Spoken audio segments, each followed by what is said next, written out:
Hi, good morning. I'm going to talk about Chapter 7 today, and I will go through the PowerPoint presentation of Chapter 7, which is part of Test 3 that's going to take place next week. So let's get started on Chapter 7. Chapter 7 is on gases, liquid, and solids, and it describes three states of matter, all three states, common states of matter. First, it deals with gases. And gases have pressure, and we will know how to measure pressure of the gases with different units of pressure. Gas laws are there relating pressure, volume, temperature, and the amount of gas in a sample. Pressure is abbreviated P, volume abbreviated V, temperature T, big T, and amount in moles N. The gas law that describes relationship between volume and mole is called Avogadro's law. We're going to go into detail about these laws. There's a gas law called ideal gas law. It includes all the gas variables, pressure, volume, temperature, and amount, and give a single equation. Gas mixtures have pressures, and pressure of a gas mixture is calculated by Dalton's law, which states total pressure of a gas mixture is sum of the partial pressures of the components. What decides a particular material take up gaseous, liquid, or solid phase is intermolecular forces. Intermolecular force also decide boiling point and melting point. So based on these intermolecular forces, we will look into liquid state, solid state, and specific heat of different materials. They are related to intermolecular forces. We also will deal with phase changes that can happen with changes in energy of a sample with increasing temperature. We also will look into heating curves or cooling curves, which are temperature and amount of heat added to substance shown in a graph form.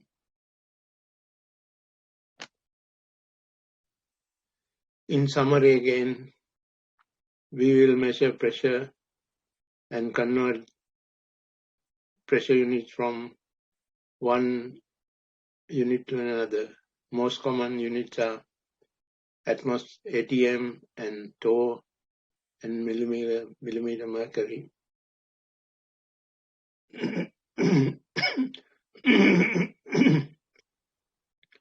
We will describe the relation between pressure, volume, temperature using gas laws. There we're going to talk about Boyle's law, Charles' law, Avogadro's law. No, not the Avogadro's law, Boyle's law and Charles' law. Then we combine Boyle's law and Charles' law to produce combined gas law, which include pressure, volume, and temperature. And then we describe relationship between volume and number of moles, V and N, which is called Avogadro's law. Then we will go through ideal gas law and use it in calculations. Then we're going to use Dalton's law to determine partial pressure or total pressure of a gas mixture. We need to know intermolecular forces in a compound and how these forces affect the compound's boiling point and melting point. We're going to look into that. And we're going to describe different properties of liquids, such as vapor pressure, viscosity, and surface tension. So we also look into types of different solids.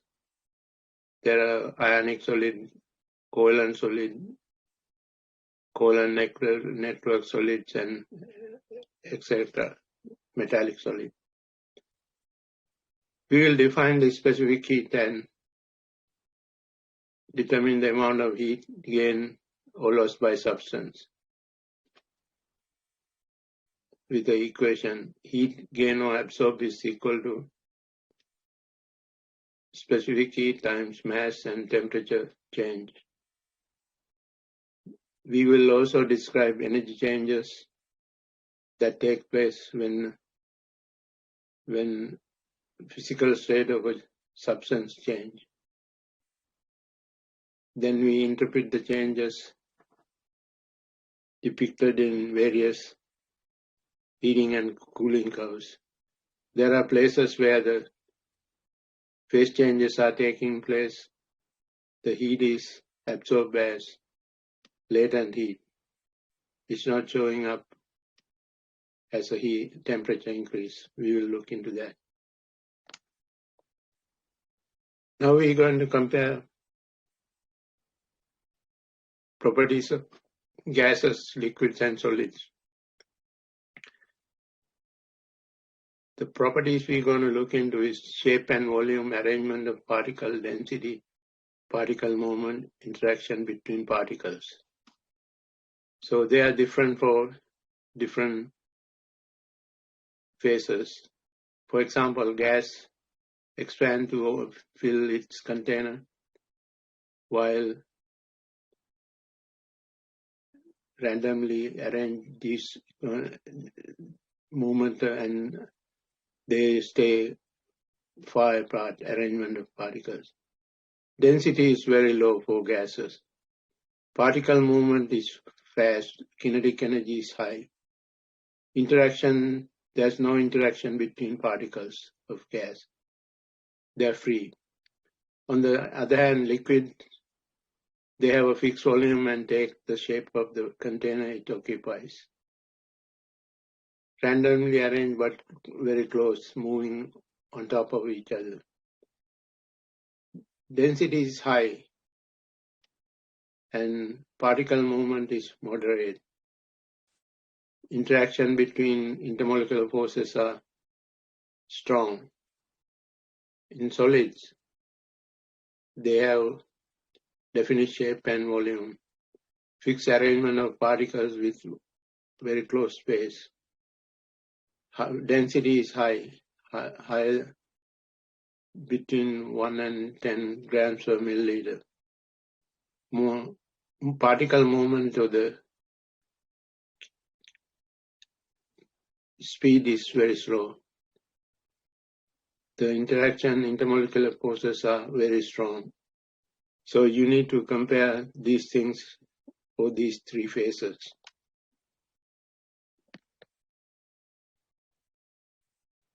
So when you look at gas, liquid, solid, molecular view or particulate view of this material, silica, that's in the sand,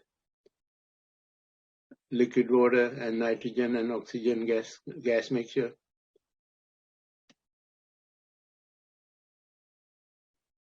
So existence of gas, liquid, and solid depend on kinetic energy of particles. When the kinetic energy of particles increase, silica could melt and form a thick liquid. When water is boiled, it will increase the kinetic energy and water escape into vapor, vaporization. So in gas phase, there's no interaction between particles.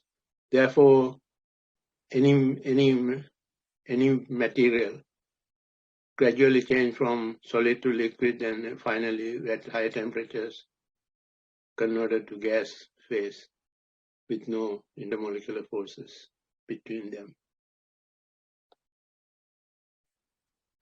We're going to talk about intermolecular forces now. Intermolecular forces are attractive forces that exist between molecules of different material. In order of increasing strength of intermolecular forces, London dispersion forces are the weakest.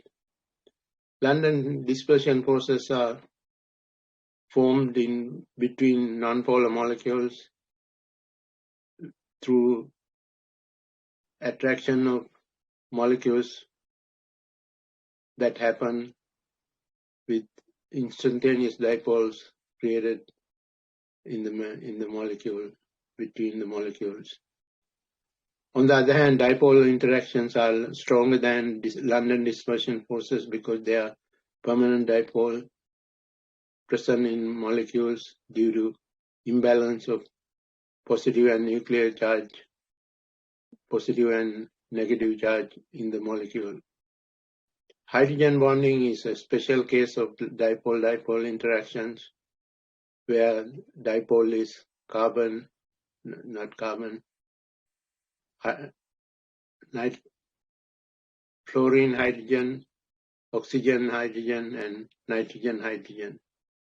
Fluorine, oxygen, and nitrogen have the highest electronegativities in the periodic table. When bonded to hydrogen, they have a strong polarity in the hydrogen bonded to them. So they attract strongly and create stronger interaction. And the highest intermolecular force, we cannot call it intermolecular because this is from ion charged species. Ion dipole, for example, sodium ion with water molecules or sodium ion with chloride ion interactions, they are the strongest.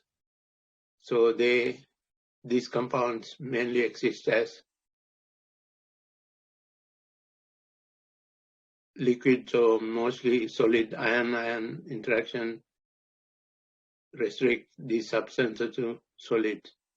The strength of the intermolecular force determines whether the compound has high or low melting point and boiling point, and thus whether it is a solid, liquid, gas at a given temperature. So you have to consider about intermolecular forces when determining physical state and physical properties.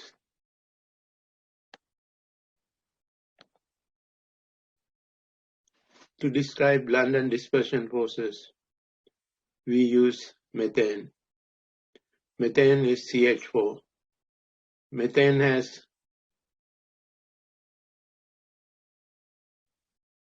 electrons coming from carbon and hydrogen. 6 plus 4 is 8 electrons. So these electrons can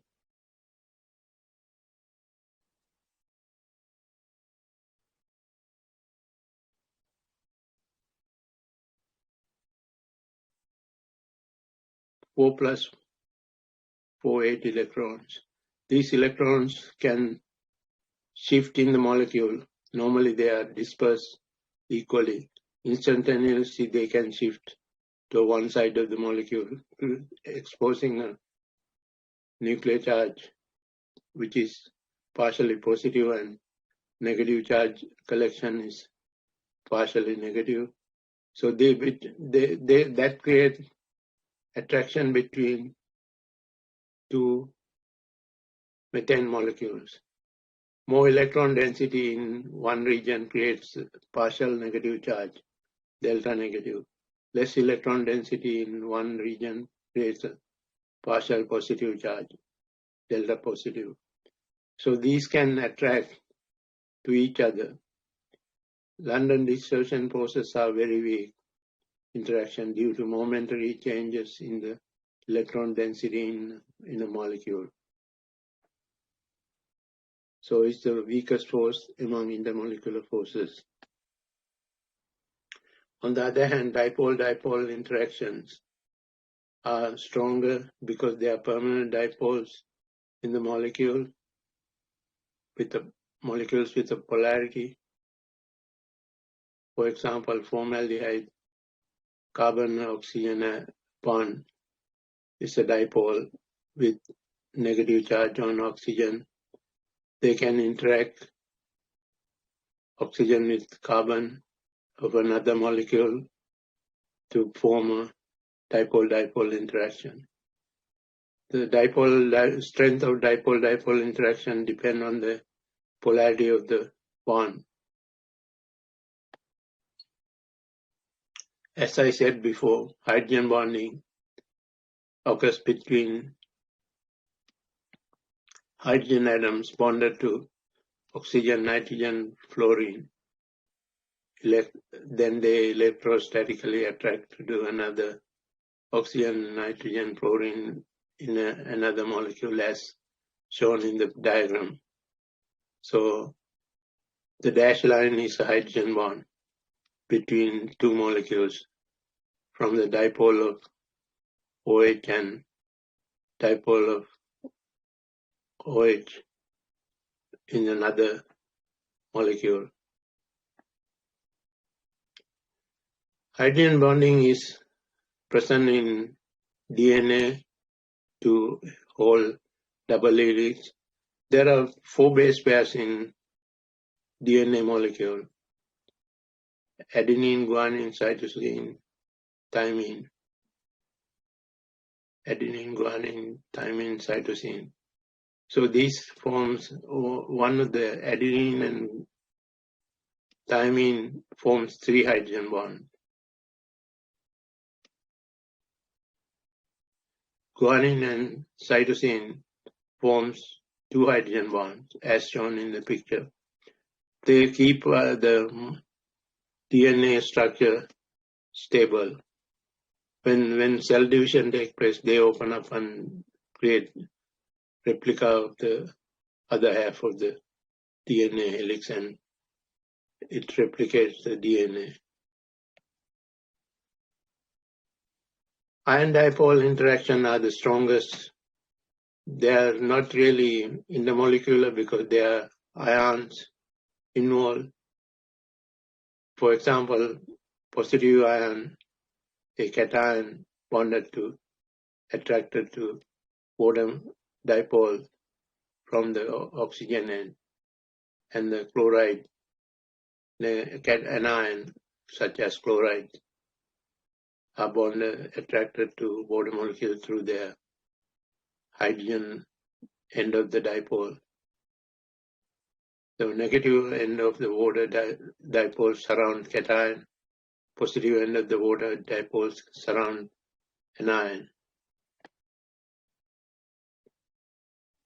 So we're going to look into strength of intermolecular attractions. The boiling point is the temperature at which liquid is converted to gas phase. Melting point is the temperature at which solid is converted to liquid phase. How they are related to intermolecular forces is this way. The stronger the intermolecular force, higher the boiling point and melting point. We summarize that in the bottom of the slide. Compounds in London dispersion forces have lower melting point. Compounds with ion dipole interactions have increasing in the medium boiling point in between solids and liquids. Compounds with hydrogen bond has highest boiling point and melting point. And even though they're not included, ion dipole, ion-ion attractions have high melting and boiling points. that continues from hydrogen bond on the right. Intermolecular attraction in gases, liquids, and solid. So we summarize. London dispersion forces are the weakest. Iron dipole, iron-iron forces are the strongest. So stronger they become, the less kinetic energy they have.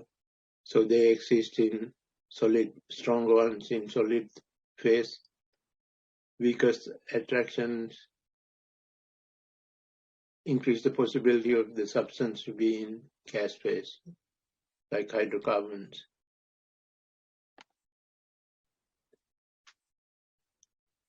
To describe the phase changes with temperature, we use kinetic molecular theory. A gas consists of particles that move randomly and rapidly. The size of a gas particle is small compared to space between the particles. Gas particles exert no attractive forces on each other. The kinetic energy of gas particles increases with increase in temperature. When gas particles collide with each other, they rebound and travel in new directions. These assumptions are important in describing different properties of different phases, gas, liquid, and solid. It's called kinetic molecular theory. We're going to look into gases now. Gas has a pressure. When the particle collides with the walls of the container, pressure is force exerted per unit area, force divided by area. Pressure is expressed in 760 millimeter mercury, 760 torr, 14.7 psi, 1001, 325 Pascal. So these are different units used in different applications.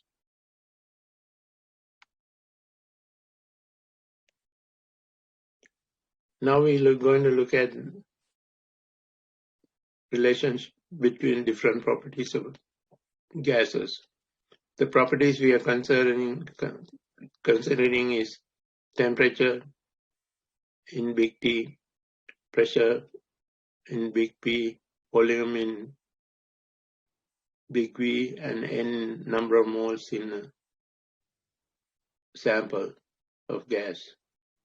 So first law that described in our observation where pressure and volume is changed in a gas sample is called Boyle's law. Boyle's law is at constant temperature, pressure is inversely proportional to volume. So that creates that equation P1 V1 is equal to P2 V2. Charles' law, on the other hand, pressure is kept constant and temperature and volume relationship is observed. Charles' law says volume of a gas at constant pressure is directly proportional to temperature, Kelvin temperature. Gay-Lussac's law is pressure versus temperature, where volume is kept constant, and Avogadro's law is volume versus number of moles. Volume is directly proportional to number of moles. That's the Avogadro's law when temperature and pressure is constant. First three laws are summarized or combined to one law we call combined gas law, P1 V1, T1 divided by T1 is equal to P2 V2 T2. So we can use these equations depending on the gas problems to solve gaseous changes of volume and pressure and temperature and amount of substance. Depending on the situation, we pick one of these equations and do the calculation. So in an example to use combined gas law, which is P1 V1 is divided by T2 is equal to P2 V2 divided by T2. So you will be given initial pressure P1 or initial volume and initial temperature, and then you are given initial final volume, new volume, and new temperature, and has to calculate new pressure P2. So you have to rearrange the equation and do the calculation by substituting the values given to you.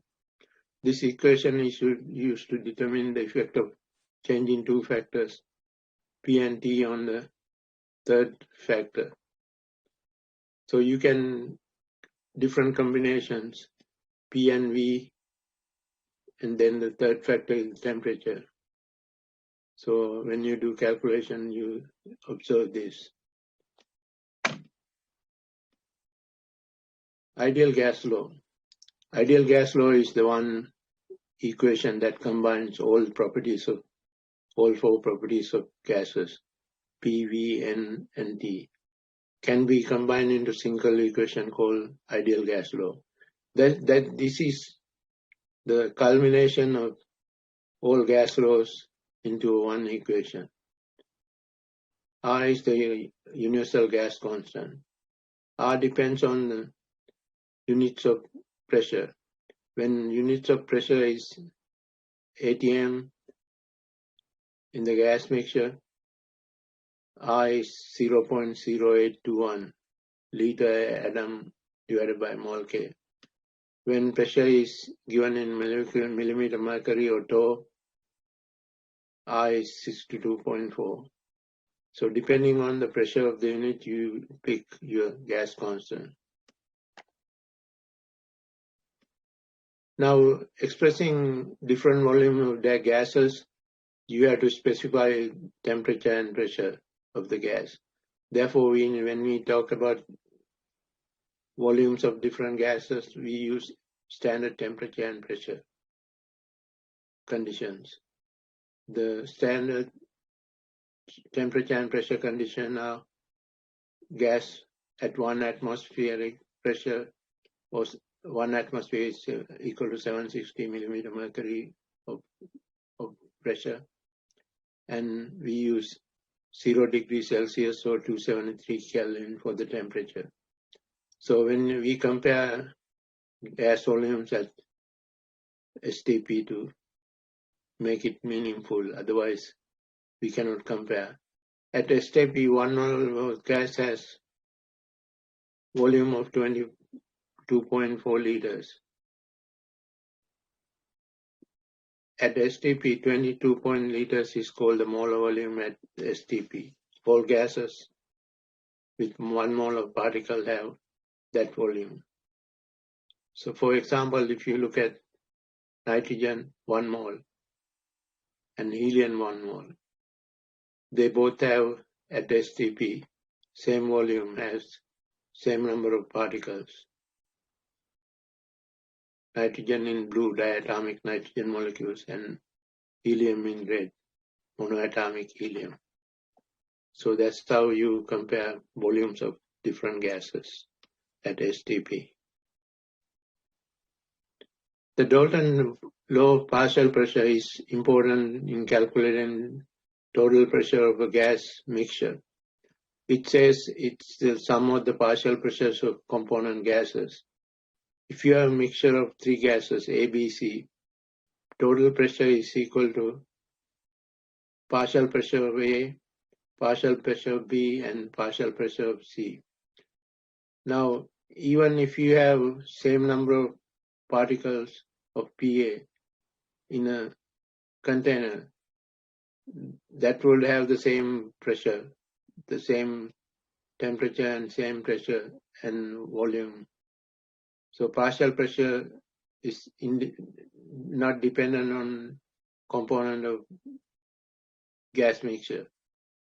So partial is defined as the pressure exerted by the gas component if it were alone in the container.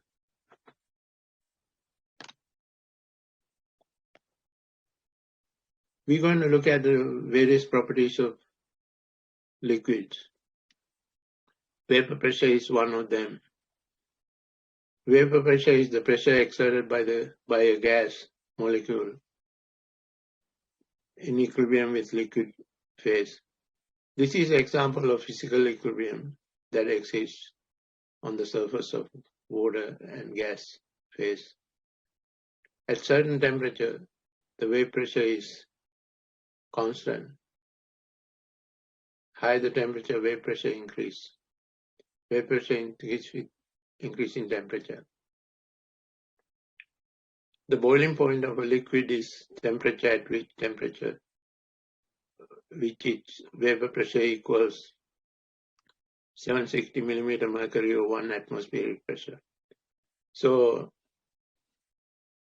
when vapor pressure of a liquid is equal to 1 atmospheric pressure, or the pressure of the atmosphere, it starts to boil until everything is converted to vapor. So that's the definition of boiling point also. At atmospheric pressure and vapor pressure reach atmospheric pressure, liquids start to boil. Vapor pressure of different substances are different. Stronger the intermolecular force, the lower the vapor pressure at a given temperature. We are comparing water to methane.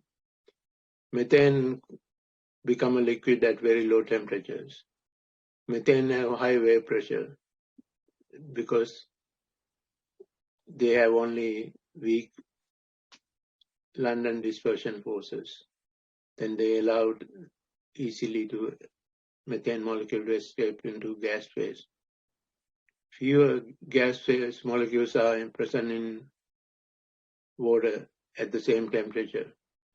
So water has stronger intermolecular forces which are hydrogen bonded.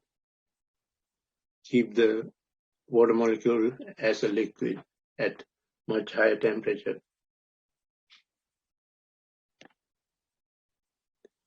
Viscosity is a property that describes the liquid's resistance to flow freely. Compound with stronger molecular force, intermolecular forces tend to be more viscous than compound with weaker forces. For example, sugars have a lot of hydrogen bonding. Sugar, when melted or concentrated in water, become thick, syrupy liquids with high viscosity. Some substance composed of large molecules tend to be more viscous too. Like motor oil, viscosity is a factor because water molecule, mineral oil, motor oil is mineral oil. It consists of large hydrocarbon molecules, which are long chain hydrocarbons, which do not slide apart easily as others freely. Surface tension of a phenomena that shows that there's a attraction between molecules of a liquid on the surface of a liquid. Interior molecules in a liquid are surrounded by intermolecular forces on all sides. On the surface, they are surrounded by only interior molecule and sideway attractions. Therefore, they pull into the surface. Surface has a tension, stronger intermolecular forces, the higher the surface tension. Surface molecule only experience the intermolecular forces from the sides and from below. So you have seen some insects walk on surface of water because they have legs coated with waxes which repel water and doesn't go to break the water surface. Now we're going to talk about crystalline solids. Crystalline solids are ordered arrangement of molecules or ions.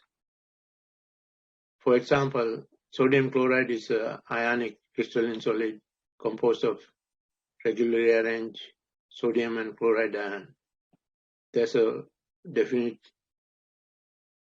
packing pattern. A molecular solid is composed of individual molecules arranged regularly in a water molecule. So this is a picture of ice. Ice has regularly arranged, hexagonally arranged shape, which create a crystalline structure. The amorphous solids, I'm going to talk about amorphous solids in a minute. There are other types of crystalline solids besides ionic compound, molecular compound. A network solid is composed of, a network solid is the third example, is composed of vast number of atoms covalently bonded together. So these are strong attractions. Therefore, silica exists in solid state. There is also metallic solid showing crystalline solid structure. The metals are arranged in regular pattern in the structure, surrounded by a cloud of electrons. For example, copper, metal show movement of free electrons throughout the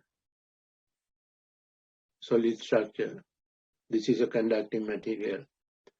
So there are 4 types of crystalline solids: ionic solid, molecular solids, covalent network solids, metallic solids. Amorphous is opposite of crystalline solid. They don't have a structure. Amorphous solids have no regular arrangement of their particles. They can be formed when liquid cool too quickly for regular crystal formation. Sometimes it's a matter of faster cooling. Very large constant molecules, large and irregular covalent molecules tend to form amorphous solid because they can become folded and intertwined, just like in the picture on the right. These include rubber, glass, plastic.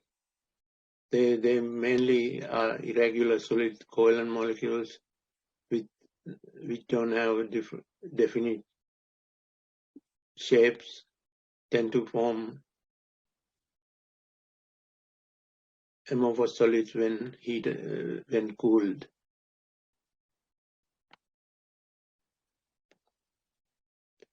Summary of properties. We are going to summarize the properties of solid, liquid, and gases in terms of boiling point, melting point, retention of volume and shape, surface tension and viscosity, and wave pressure. So we look at that when these properties increase and decrease in examples. Boiling point increase with intermolecular force, decrease with total intermolecular force. Water has a high boiling point because it has hydrogen bonding and dispersion force. Dispersion forces are present in all molecules, but relative to hydrogen bond is very small. It is close to heptane, the molecular weight-wise, but London dispersion forces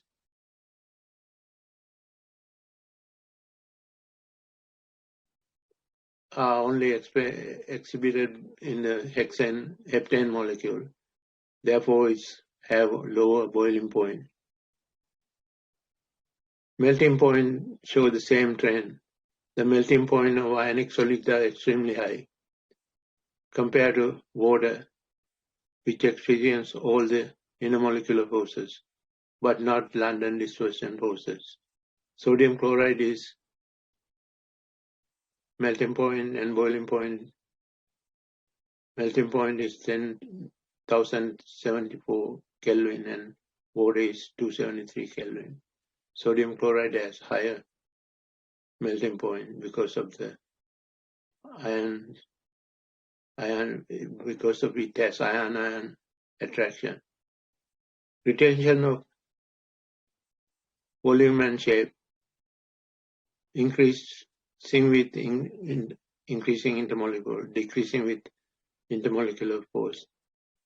Gases will fill the volume and shape of the container that holds them, while solid will retain their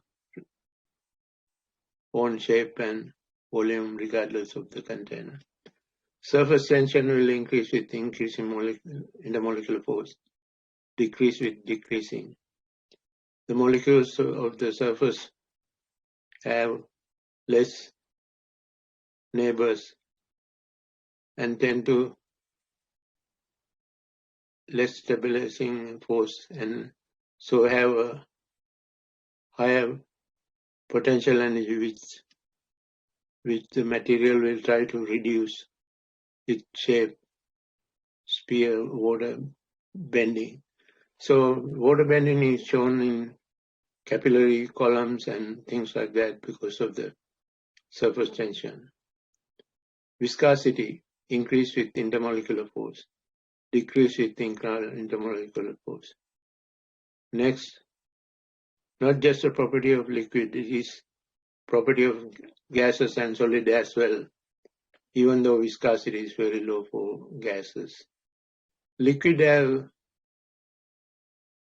the glass is considered this as semi-solid, which can flow towards the bottom in medieval windows because of the viscosity of water or gas that tend to flow down to the bottom.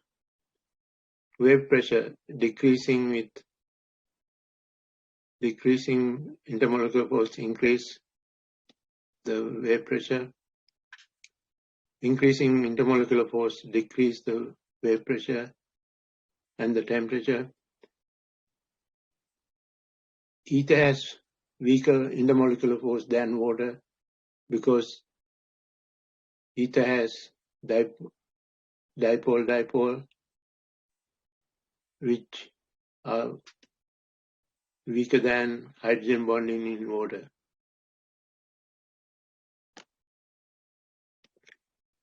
Summary of phase changes. Phase changes between solid, liquid, and gases have their own name. When solid becomes a liquid, it is called fusion. When liquid becomes solid, it's called freezing. Gas going into a solid is called deposition. Solid going into a gas is sublimation. Gas going to liquid is condensation. Liquid going to gas is evaporation. In this diagram, the exothermic changes are outlined in green and outlined in blue. Endothermic changes are outlined in green. system absorb energy from surrounding in the form of heat requires the addition of heat. Normally, to make a solid out of liquid is a endothermic process. Liquid is a exothermic process, liquid going to solid, because kinetic energy is released and so on for other changes. Solid going to liquid is called melting,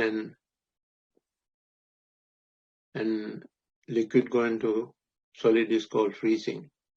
The amount of energy needed to melt 1 gram of substance is called heat of fusion. Heat of fusion can be expressed for 1 gram or 1 mole of substance. Vaporization is opposite of condensation. Liquid water to gas is vaporization. Gaseous water to liquid water is condensation. The amount of energy released to vaporize 1 gram of substance is called heat of vaporization. Sublimation and deposition are opposite process from solid to gases. Carbon dioxide is shown here. Sublimation is endothermic, absorb energy to create free particles and need to break the intermolecular portion, the solid. And deposition is endothermic, exothermic, because energy is released when carbon dioxide goes back to dry ice. Now we're going to come into the description of heating curves. Heating curves are two types. Heating curves are either cooling curves or heating curves. Heating curves, the temperature is on the y-axis, temperature is increasing, it's a heating curve, and the heat added to the substance increase with temperature in a heating curve. For example, solid is depicted in line A to B. Solid, as the temperature increase in temperature of the solid, go to get them to melting point, which is B. Once the melting point is reached, there's no heat added. And heat is not shown as temperature. It's a latent heat because heat is absorbed to break up the solid to liquid. That's the phase transition, phase change. Until C, that or at the point C, all the solid is converted to liquid. And at that point, when more heat is added, the water get heated up until it reach boiling point at D. Once it reach boiling point of water start to boil, and the latent heat for evaporation is absorbed during boiling, D to E, boiling. And once all the water is boiled, then the gases increase temperature as the more heat is added. There's a stepwise cooling curve shows phase changes with horizontal line and slanted vertical lines showing the temperature of different phases, increase in different phases. So that slant of the curve is dependent on specific heat of the solid, liquid, or the gas. On the other hand, temperature increase, heat removed is the cooling curve. Same as heating curve, but the heat is removed. Now we start with high temperature. To remove heat, we have to start with high temperature. The gas is from V point to W. It's cooled until it starts to condensation to vapor to liquid phase. That's the phase transition of condensation. Once it reaches X, all the vapor is converted to liquid. Liquid is then cooled until reach point Y and start to freeze from Y to C. It's called freezing point. And once it reaches point C, it start to cool off. Water, solid also start to cool off. So there are some similarities between cooling curves and heating curves, but they have kind of a mirror relationship if you inverted them on the right side, then you might get a cooling curve. So to summarize energy and phase changes, we have table 7.4.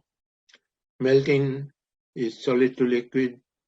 It's an endothermic process. Energy is absorbed. Freezing is liquid to solid. Exothermic process, energy is released. Vaporization, liquid to gas. Endothermic process, energy is absorbed. Condensation is gas to liquid. Exothermic process, energy is released. Sublimation is solid to gas. Endothermic process, energy is absorbed. Deposition is gas to solid. Exothermic process, energy is released. So we gone over the basic material about gas, liquid, and solid in chapter 7.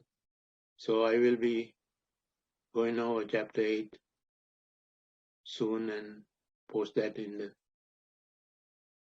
Zoom section of my course page.